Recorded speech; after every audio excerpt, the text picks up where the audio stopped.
It's a jam-packed week here at MHK All Day. From visiting an animal shelter to the ins and outs of K-State's homecoming week, we've got you covered. We'll also sit down with someone who knows a thing or two about drones.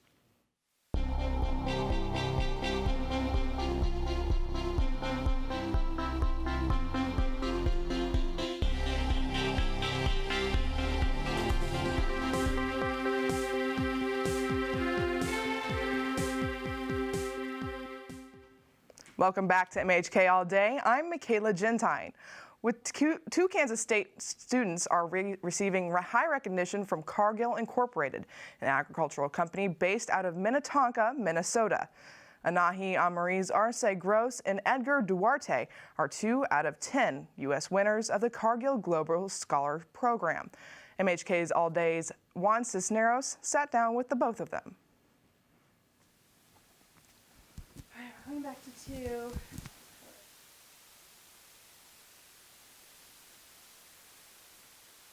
Two students at Kansas State University are being awarded by Cargill, a U.S.-based company devoted to awarding academic excellence and leadership all over the world.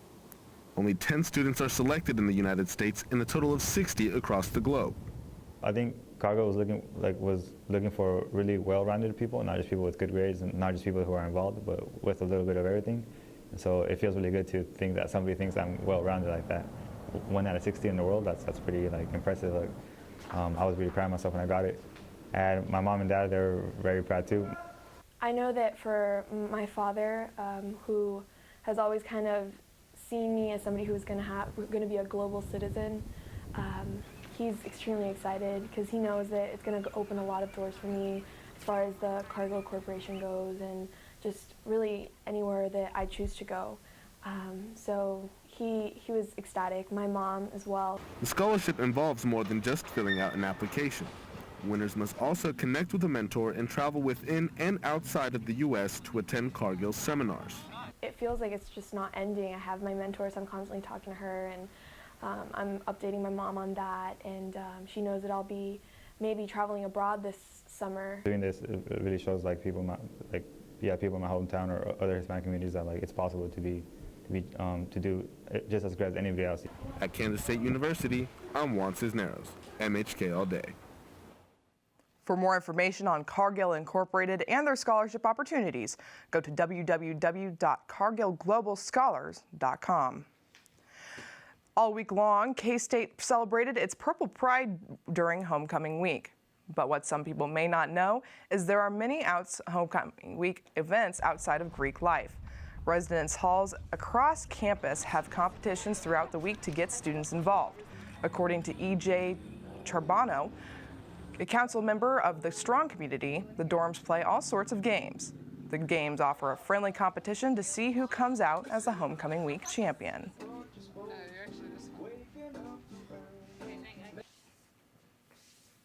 We have events like Crazy Cat Kickoff, which is silly games that we did. It was seeing who could get dressed the fastest with clothes that didn't necessarily fit was one of the events. We have a children's carnival coming up this Thursday night, where we're putting on an activity for kids in the community to kind of participate. We have a special guest in the studio today who's going to fill us in on some buzz that's been going around here at K-State, and it may not be the buzz you're thinking of. Our own Gretchen Kanan is in the studio with DJI drones expert to tell us more. Gretchen? Thanks, Michaela. That's right. I'm here today with Brandon Montellato. He is the University Relations Manager for DJI Drones. So, Brandon, tell me a little bit about why you guys came to K-State this past week. Yeah, we're very excited to come here and meet you guys in person. So, DJI has been working with K-State over the last year, specifically in the agronomy department. And so the goal of the trip today was to kind of come out and actually spend some time in the field working with you guys, as well as meet other departments and see how we can start working at a larger collaboration with drones on campus here. Wonderful. So what is that collaboration that you have, that you guys are in the works of making right now? Yeah, so right now DJI is really focusing on 2 main industries. One is agriculture and the second is construction. And so I think by coming out and working with Kansas State, we're really getting a lot of insight into how agriculture is done today and really working with innovative people like Ray on how drones can play a role in the future. So with K-State being so kind of ag-based as it is that really what brought you guys out here? Initially, absolutely. So you guys have a ton of expertise and knowledge when it comes to that field. So we absolutely want to be able to work with you guys and see how we can support that for future use of drones. We also have some new drones coming out that are going to do more advanced things, like actually go into the field and do crop dusting. So what do we need to do as we design these new pieces of equipment? But also other departments can really start valuing from drones. I mean, journalism, we had a great chance to meet with the department here and kind of bounce some questions off some of the majors and see what they think about how they could use drones in the future. So there's lots of fields that we can look into and see how drones can impact it. And also lots of job opportunities for you guys once you come out. Drones are a very, very fast-paced growing field right now. Yeah, so what's kind of your relationship with DJI? So right now with DJI, we're really looking at exploring how we can work more closely with universities in the United States. Here we are a Chinese-based company, and we do a lot of work in China as far as supporting colleges and doing all kinds of competitions. And so how can we start growing that same model that we have in China in the United States? We're still a fairly young company. We're only 6 years old and growing very fast. So there's still a lot of room to grow as far as how we work with the US and maybe Europe and other countries later on. So are there any other kind of universities across the country that you guys are planning these different things with, or is K-State kind of a first for you guys? So K-State is definitely one of the initial universities we've been working with. To date, it's really K-State and Washington State University, but we've also been looking at doing research with Stanford, UC Berkeley, just because we're based out of San Francisco, and so there's a nice close proximity there. But really, we want to be able to leverage schools of all different backgrounds, and that means we get to go all around the U.S. and see who we can work with. What's the most exciting part of your job? Flying drones. Most exciting part of my job, actually, I have to say it's changed. When I get to come on campus and really talk to students about creative ways they're thinking about using drones, publishing works about drones, it really kind of brightens the way what we can do in the future. Also, I think it really provides a new perspective. And I think for students and kind of what the future looks like for us, having that perspective can be really, really important, and who knows what direction it's going to go into.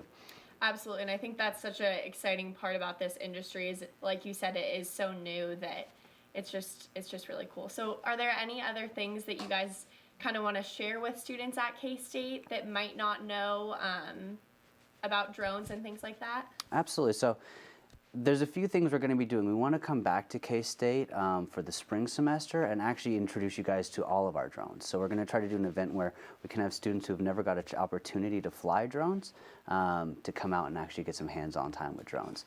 But also, you guys have so many resources. K-State's been very advanced on how they use drone technology, and I think they have the opportunity, students who want to learn about drones, to go and meet with different department heads that are actually already have drone programs in place. So I think that's something that'd be a really interesting path forward.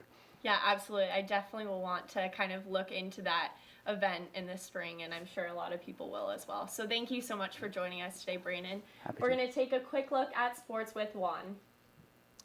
Touchdown, kills, goals, and baskets. All the updates and analysis for your K-State sports is coming up on MHK All Day. Be sure to head over to our Facebook page and hit the like button for your most recent news updates. What ignites inspiration? It's sparked in every victory, every banner carried high. It's lit in traditions that bind each generation together. It's found in the people who push us to never settle and who serve those without a voice. It's iconic. It's groundbreaking. It's a new generation of world changers and answer seekers. What ignites inspiration? Tradition, passion, you. From the golden flowers that give our state its nickname, to Kansas City's smoky scarlet barbecue, past the unique tint of limestone bedrock, we drive with pride to support future K-Staters. From the hilltops of Lawrence to the familiar streets of Aggieville, we love to show our purple pride. Whether you are K-State alumni or Wildcat fans, purchase the #1 Affinity license plate in Kansas today and help us paint the highway purple. Land Grant University, entrusted with serving the needs of our communities and world through the nation's most important research and testing. We don't cater to what's popular. We come together to find out what's next, what will save lives and better the world. Since 1863, our values haven't changed, but our methods have. What defines a land-grant university? Community, progress. You. Our community is more than a group of people. It's a place where the golden rule becomes the purple rule. It's recognizing the value of every individual and affirming the importance of diversity. It's freedom to have a different perspective. It's honesty underscored with understanding. It's becoming a piece of the greater good. We are many, we are one.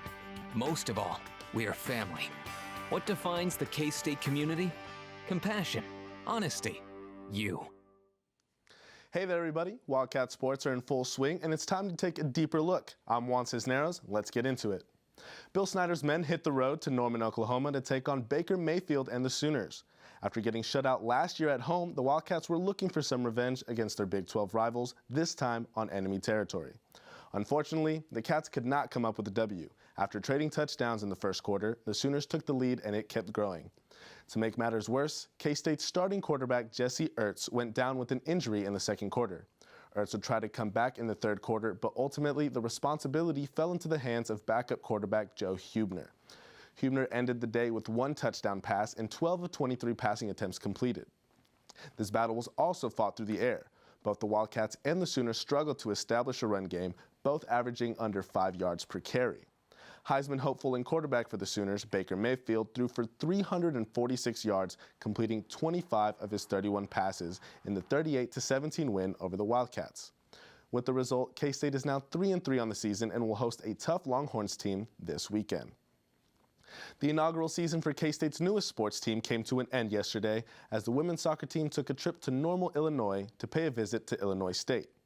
The season ended on a low note as a 2-0 loss to the Redbirds makes it 4 consecutive shutout losses for the Cats.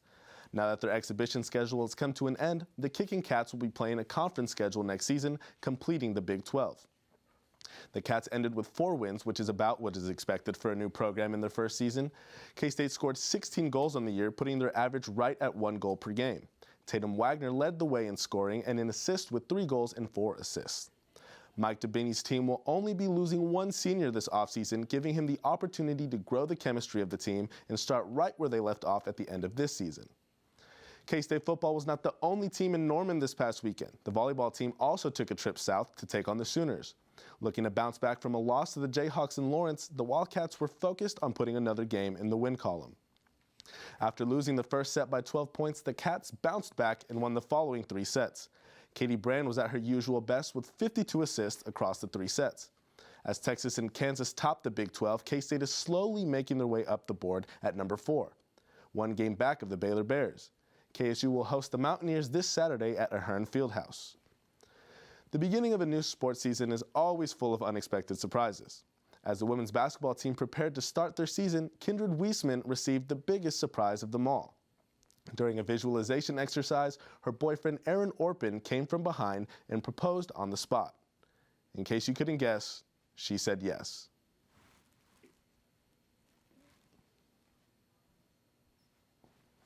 Sports are a beautiful thing. Head on over to our Twitter page and give us a follow. You won't regret it. I'm Kathleen from Meiningen, Germany. I'm Ginger from Overland Park, Kansas.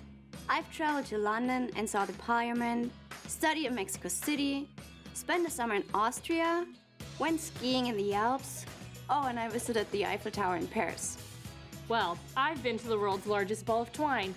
Can we go? Of course! Become an international buddy today and develop new friendships and experience different cultures. Up next, the world's deepest hand-dug well.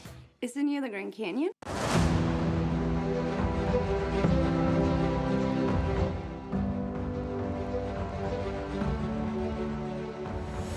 I know a spot that I love full well.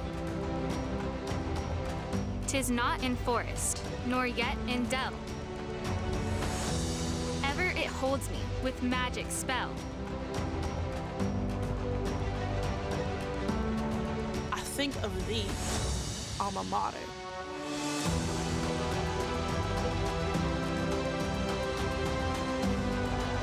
We'll carry thy banner high. Long, long, may thy colors fly. Loyal to thee, thy children will swell the cry.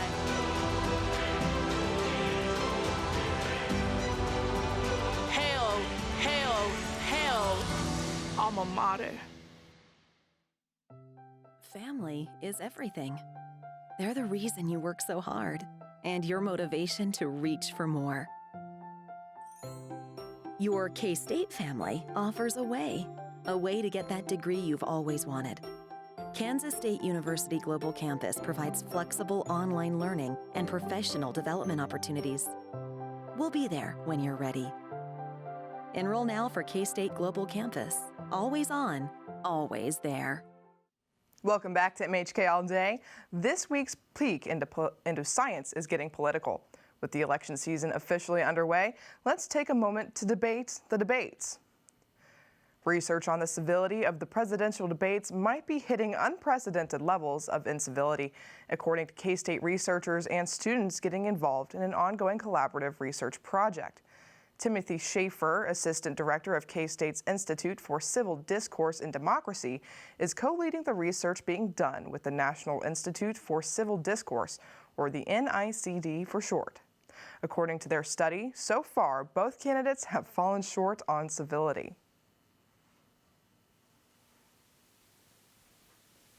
For the most part, yes. There were some unnecessary commentary on times, like some just saying something and then adding to it that added nothing for their argument. You know, I mean, sometimes it could get childish, sometimes it's off topic, you know, it just kind of depends on which candidate was speaking, what the topic was, you know, but for the most part, I mean, they kept it pretty civil, so that's always encouraged.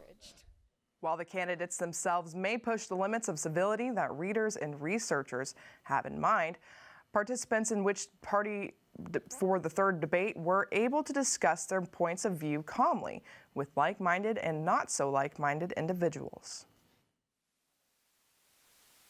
In terms of the conversations that the participants had, I thought every conversation was civil.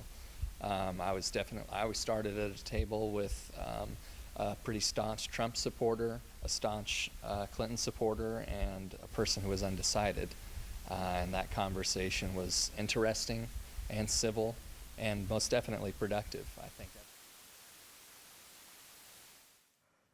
If you would like to try some of the activities the watch party did after the debate to discuss civilly, you can text VOTE to 42016.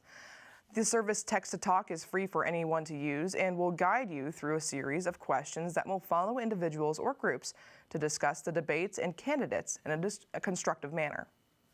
If you're thinking about adopting a pet, you don't have to look too far. Here in Manhattan, dogs and cats are waiting for a forever home. T. Russell Wright's animal shelter is home to hundreds of dogs and cats each year waiting for adoption. With too many pets going into the shelters and not enough people choosing to adopt, these furry friends are often found without a home. According to the Humane Society, more than 2.7 million adoptable dogs and cats are euthanized in the United States each year. Well, a lot of people, love animals, and it's always important to come and see a rescue or an animal shelter first, because we have great animals that need homes, and they need lots of love, and they can give you the company that you need. Choosing adoption not only saves the life of an animal, but also saves you money. When adopting a pet from a shelter, their first vaccines, along with the cost of spay or neuter, are usually included in the adoption fee. The small adoption fee is nothing compared to saving the lives of cats like these. Currently, T. Russell Wright's has approximately 60 cats and 20 dogs, along with other creatures like guinea pigs and bunnies. The shelter has volunteers who come in and socialize with the animals regularly to ensure they have good physical and mental health. I love working with different animals and getting to see their different personalities, because you never know what's gonna walk through that door type of thing, and I really want to take one home every single time I come, but I can't, so I get to come visit them every single time. From Manhattan, Vanessa Vlasic, MHK All Day. For more information about adoption or volunteer opportunities, you can call the shelter at 785-587-2783 or email them at asvolunteer@cityofmhk.com. Keep it here on MHK All Day. We'll be right back. Better get ready, because here come the Wildcats. Wiesman, does she hit a fourth? Oh my goodness, in the zone! Lewis running the floor, catches, spins, and scores. How about that footwork? K-State have won in the first round of the NCAA tournament.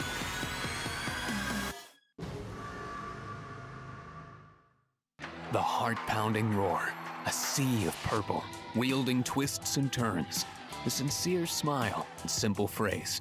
Legacies that span generations, blurring the line between fans and family.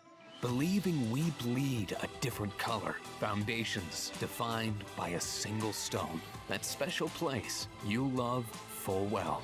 What makes traditions unforgettable? Loyalty. Purple. You.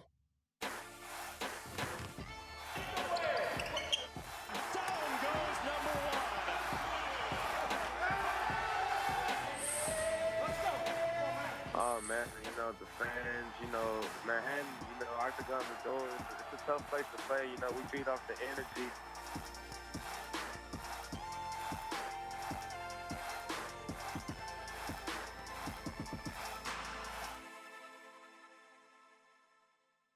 The limestone embedded in our history is the foundation of who we have become and what we can become tomorrow.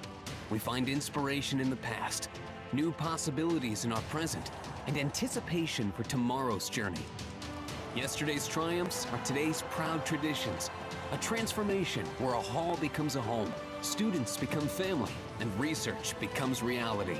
How do we build upon K-State's strong foundation? Innovation, collaboration, you. And we're back on MHK All Day. With the Halloween season around the corner and K-State celebrating homecoming this weekend, there's almost too much to talk about. At 5 o'clock this afternoon, the university's big homecoming parade will make its way across town. The conclusion of the parade doesn't mean the end of tonight's annual homecoming excitement, however. The parade will stop in City Park at the Larry Norvell Bandshell, where the homecoming pep rally will begin at 6:30. The Manhattan Convention and Visitors Bureau says the band stage hosts the pep rally with the band, cheerleaders, the Classy Cats, and of course Willie the Wildcat will be out and about to rile up the Little Apple for our game against the Texas Longhorns tomorrow. So there's a lot going on in regards to the university today, but did you know there's also one other thing happening down Morrow Street? From 3 to 5 o'clock, right before the homecoming parade, you and your kids can dress in your best costumes and trick-or-treat the Ville for the Aggieville Business Association's annual Halloween event today. Thankfully, if you can't trick-or-treat the Ville today, there's plenty of other community events to go out and get your fill. I don't think there's anything quite like Halloween candy, especially if you're trick-or-treating around zoo animals. Right here in the studio with us right now is Ella Casey, and she's the Assistant Director of Sunset Zoo. Ella, you have a very special event coming up next weekend. Can you tell me a little bit about it? Sure, it's our biggest event of the year. So Spooktacular, we can welcome anywhere between 5,000 to 8,000 people in 2 days or over the course of 8 hours. So it's about 4.5 hours each day. It's trick-or-treating all throughout the zoo, and I think the community loves it because it's just a safe, fun, family-friendly event. So kids of all ages, including the parents, get involved. They wear costumes, and we have just candy stations set up all throughout the facilities. They can get gobs of candy, so they walk out with lots of sugar, and we have all sorts of entertainment as well. Okay. Can you tell me where the Sunset Zoo is located? Sure. So we're about 5 minutes away from campus. We're tucked in a really kind of weird spot back behind a residential area. So if you know where Manhattan High School West Campus is, we're just a few seconds kind of to the south of that. Okay. Is there any fee for adults or kids going on this next weekend? So we try to make it accessible for our community. So it's about $5 for any child that's wanting to receive candy, but parents get in free with those children. So 2 parents per kid receiving candy. It's $1 off for our Friends of Sunset Zoo members, and then if they're 2 and under and they don't want candy, we don't charge for that. So it's a really good, reasonable, easy way to get into the zoo, enjoy the zoo animals, some candy. We have swinging spurs out this year as well, and the K-State Tap Dance Ensemble, and they always do a Tappy Halloween. So lots of fun entertainment as well while you're out and about in the park. Okay. You know, you said it's your biggest event of the year, obviously. Do you have any exact numbers on the top of your head? Or well, we hope to see at least 5,000 people. Weather plays a huge factor in our events as well. So if it's a great fall weekend, we could see upwards to 8,000. It was a record-breaking year last year, and it was just shy of 8,000 people. We do encourage people to go online and buy prepaid tickets to kind of avoid the ticket lines that morning. So sunsetzoo.com/spooktacular is the best way to get those prepaid tickets. You'll still have a little bit of a wait when you're checking in, but we can speed you through those check-in processes just a little bit quicker rather than sitting and waiting. The lines literally will go through our parking lots and down into the Oak Street. So if you're familiar with the zoo, that's a long time to sit and wait with a kid in a costume who's wanting candy. And it's just not fun. So I would go online and get your tickets in advance. Okay, let's see here. I mean, obviously there's a ton of prepping that goes hand in hand with an event this big. Yeah. Is there anything that your zookeepers have to keep in mind? Is there anything that obviously your planners are doing to prep? Yeah, a lot of people are surprised at how early we start working on this. So we start ordering candy in the summertime. We actually get it through a wholesaler. We ordered tens of thousands of pieces of candy. If it's a great year, last year we weren't expecting that many people, so we didn't order that much candy in advance. We're literally out Saturday evening at our local retail stores, contributing to the local economy, purchasing tens of thousands more dollars of candy. And people really give you odd looks when you're pushing 10 shopping carts around a store buying some candy. So there's a lot that goes into it, but we want to make sure our community has a great time. Our keepers get involved in it, so they'll do pumpkin enrichment for our animals. We have a zoo-wide costume contest, and so our keepers help us out and judge the costume contest as well. There's just a lot of staff that contribute to it. There's also a lot of volunteers. So we have hundreds of volunteers that roll into the zoo each day. Many of them are K-State students that come over and help us with all the activities that happen. Some of it isn't as fun as others, so parking or anything like that, they're all hands on deck to help us that weekend. Okay. Unfortunately, that's all the time we have. Thank you so much for coming in and stopping in with us. Absolutely. We'll definitely want to get an update from you later on. Maybe you'll come out that. in costume. Oh, I would love that. I would love that. The Graduate Student Council hosted Battle of the Bands yesterday as an event for graduate students at Fuzzy's Taco Shop. The event raises funds for K-State grad students so they can travel to conferences and present their research. Each team can have up to 8 people, and the team that wins gets a prize of $10 a person. We're just here at K-State to support our graduate students. The biggest thing that we do for our graduate students is provide them with funding to go travel to conferences and present their research. Sometimes those can be out of country or at least out of state, and every year we run out of money to give to our graduate students so they can travel and go to these conferences. So we're just trying to have a lot of fun, raise some money for our grad students. Thanks for tuning in to MHK All Day. That's all the time we have for this week. Make sure you tune in again next week for more local news around Manhattan, Junction City, and Wamego. And of course, have a very safe and happy Halloween.